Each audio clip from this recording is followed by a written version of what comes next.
എട്ടാം ശമ്പള കമ്മീഷന്റെ പരിധിയിൽ പെൻഷൻ പരിഷ്കരണം ഉൾപ്പെടുത്തുന്നതിനെക്കുറിച്ചുള്ള ആശങ്കകൾക്ക് വിശദീകരണം നൽകി കേന്ദ്ര സർക്കാർ. എട്ടാം ശമ്പള കമ്മീഷൻ പ്രകാരമുള്ള ആനുകൂല്യങ്ങൾ ഏകദേശം 69 ലക്ഷം വരുന്ന പെൻഷൻകാർക്ക് ലഭിക്കില്ലെന്ന ആശങ്കയുണ്ടായിരുന്നു.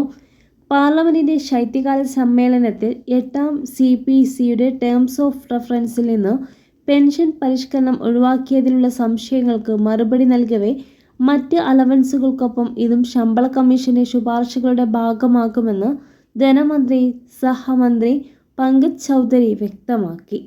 കേന്ദ്ര സർക്കാർ ജീവനക്കാരുടെ ശമ്പളം, അലവൻസുകൾ, പെൻഷൻ തുടങ്ങിയ വിവിധ വിഷയങ്ങളിൽ എട്ടാം CPC ശുപാർശകൾ നൽകും.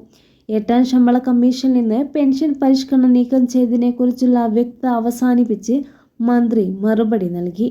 എന്നാൽ കേന്ദ്ര സർക്കാർ ജീവനക്കാരുടെയും വിരമിച്ചവരുടെയും ദീർഘകാല ആവശ്യമായിരുന്ന ഡിയറൻസ് അലവൻസ് അല്ലെങ്കിൽ ഡിയറൻസ് റിലീഫ് അടിസ്ഥാന ശമ്പളത്തിൽ ലയിപ്പിക്കുന്നതിനുള്ള ഒരു നിർദ്ദേശവും നിലവിൽ പരിഗണനയില്ല എന്ന് കേന്ദ്ര സർക്കാർ വ്യക്തമാക്കി. നിലവിൽ DA, DR അടിസ്ഥാന ശമ്പളത്തിൽ ലയിപ്പിക്കാൻ ഒരു നിർദ്ദേശവുമില്ലെന്ന് പങ്കജ് ചൗധരി പറഞ്ഞു. 2026 ജനുവരി 1 മുതൽ പ്രാബല്യത്തിൽ വരുന്ന വിധത്തിൽ എട്ടാം ശമ്പള കമ്മീഷൻ നടപ്പാക്കാൻ കേന്ദ്ര സർക്കാർ നിർദ്ദേശിക്കുന്നുണ്ടോ എന്ന ചോദ്യത്തിന് എട്ടാം കേന്ദ്ര ശമ്പള കമ്മീഷൻ നടപ്പാക്കുന്ന തീയതി സർക്കാർ തീരുമാനിക്കുമെന്നാണ് മന്ത്രി പറഞ്ഞത്.